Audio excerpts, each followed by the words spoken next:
Сәлеметсіздер ме, қымбатты оқушылар? Бүгінгі сабағымыздың тақырыбы «Тоқтап отам, атан келеді артында» екінші сабақ. Бүгінгі сабаққа қойылатын мақсаттар.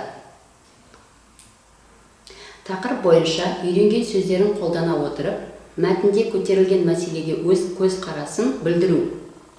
Тыңдалым материалдарының мазмұны негізінде сұрақтарға жауап беру. Мәтіндерден жалпы және жалқы есімдерді ажырата білу.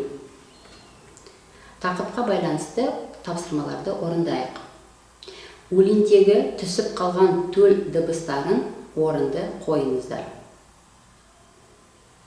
Мәтінді қарап шығамыз.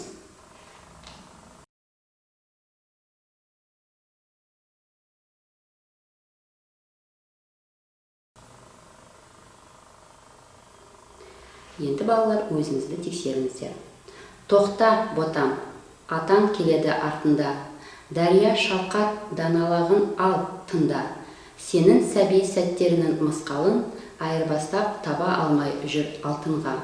Тоқта, ботам, атан келеді артына. Келесі тапсырмамыз. Тірек сөздерді пайдаланып, өз атаң туралы шағын әңгіме жазыңыздар. Тірек сөздер: ата, ардагер, ақылды жан, ақ бата, зейнеткер, сыйлы қария, ұзақ өмір.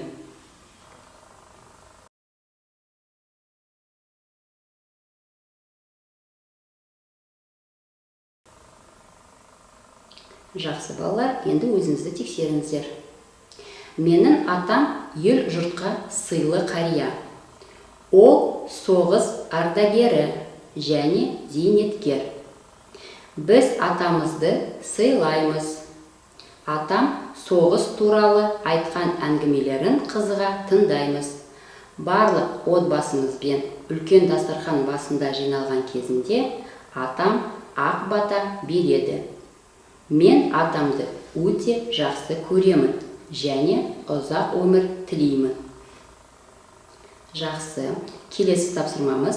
Берілген сөздерден дұрыс сөйлем құрастырып айтыңыздар. Атам, баланы дәстүрлер керек, Әлібек отбасында ұзақ өмір үйреткен, қыз мал дәстүрін тілейді, ұлды саған сыйлау көп, қазақ бағуға сақтайды.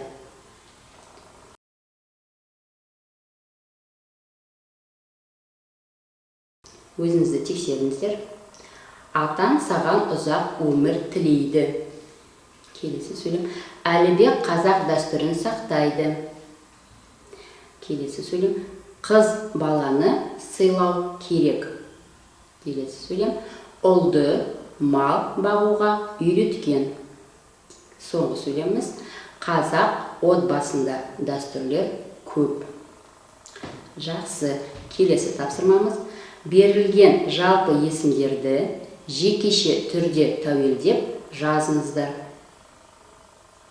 Жалпы есімдер: ата, жер, жол.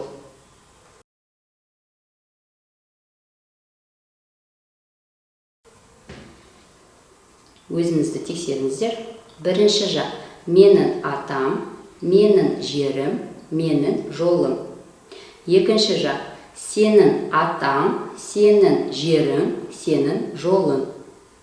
Сыпайы түрі: сіздің атаңыз, сіздің жеріңіз, сіздің жолыңыз. Үшінші жақ: оның атасы, оның жері, оның жолы.